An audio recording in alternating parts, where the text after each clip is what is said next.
When Apple had their iPhone event and announced AirPods 4 with active noise cancellation, I was happy because I'm part of a very small group of people that can't rock the AirPods Pro. Like, I can wear them, they're fine for 15 minutes, but after a while they start aggravating my ear.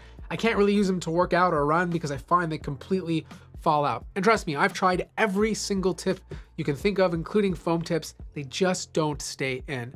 I find that earbuds that go inside your ear canal to be quite invasive. Not only that, I have very sensitive skin. They start itching after a while. It becomes a problem. I have to put cream on it. I know I sound like a little baby, but it is what it is. Like, I just can't wear those types of earbuds. And trust me, I clean them all the time. AirPods, on the other hand, have always been a good fit, at least for me, right? Like, I can have them hanging on the sides of my ear. They don't go all the way in. They fit perfectly. But the problem with AirPods since day one was they never had active noise cancellation. The fact that they do now is a big deal. It means I don't have to use AirPods Pro. I can use these guys and still have that benefit. Now, I know active noise cancellation on this style of bud is not as good as the Pros. It never will be because it doesn't have that passive seal. But for what it is, they actually did a really good job. And look, I'm a huge AirPods fan. Like, this is the AirPods 3 for me. There's scratches all over it. They're dirty. Like, I use these things all the time. And the fact that they were able to shave down the size by 10% is really nice. Like, this now fits in my pocket a tiny bit nicer. It takes up a lot less space. They did get rid of the button. I prefer the button. It's now a capacitive button on the front over here, and you press it, and obviously you'll see a little light pop up. There's now USB Type-C instead of the Lightning port, thank God.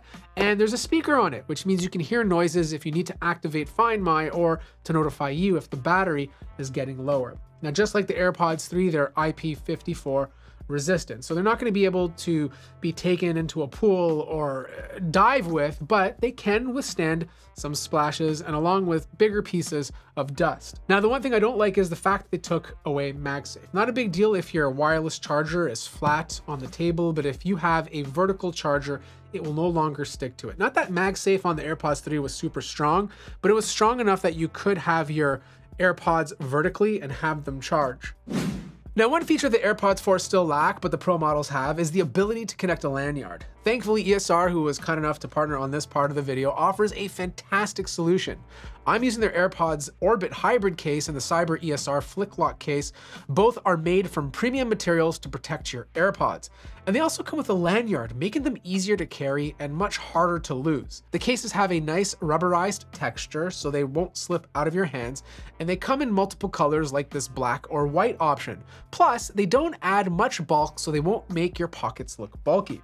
Thanks to the solid protection these cases offer, you don't have to worry about your AirPods getting damaged if you lose them in your bag. For even more protection, I recommend the CyberLock case, which has a locking mechanism on the front and a thicker design for added durability, especially on the top and sides. Both cases feature magnetic lids, and the cases still let your AirPods 4 charge wirelessly. Now, if you're interested in picking them up, I'll include a link in the description below so you can check them out.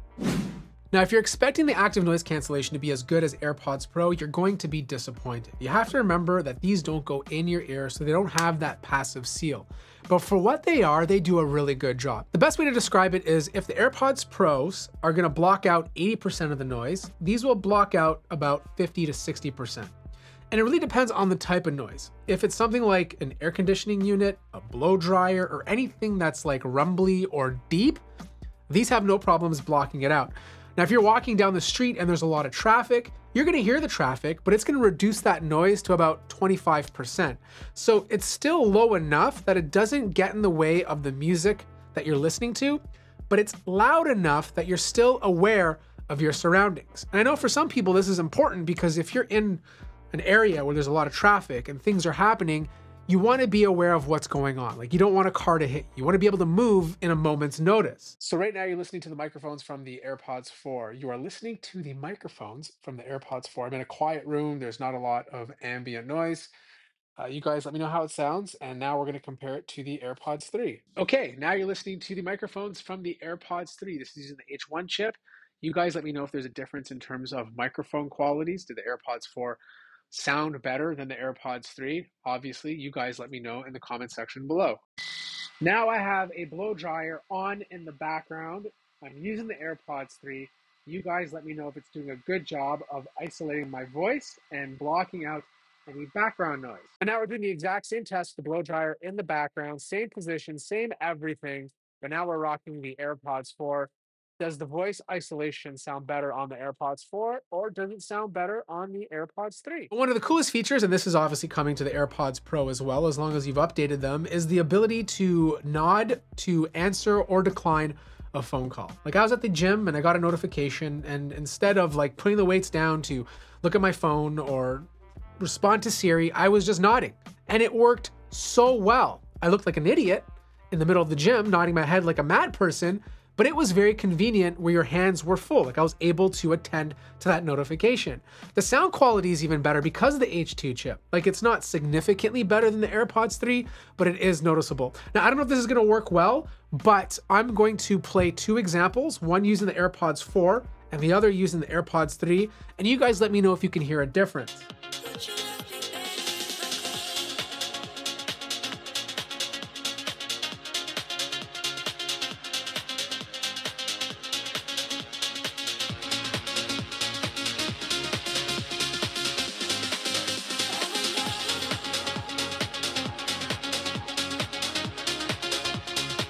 Now, obviously, this is not the best way to show the difference between sound because you could be listening to this on your crappy smartphone speakers or really bad headphones. And the microphone I'm using is obviously not the most high-end microphone for this style of comparison, but I'm just hoping that you can hear somewhat of a difference. The best way to describe the difference is that there's a bit more depth to the sound on the AirPods 4. It sounds a little richer, especially with music and podcasts. There's a little bit more low-end and mids compared to before.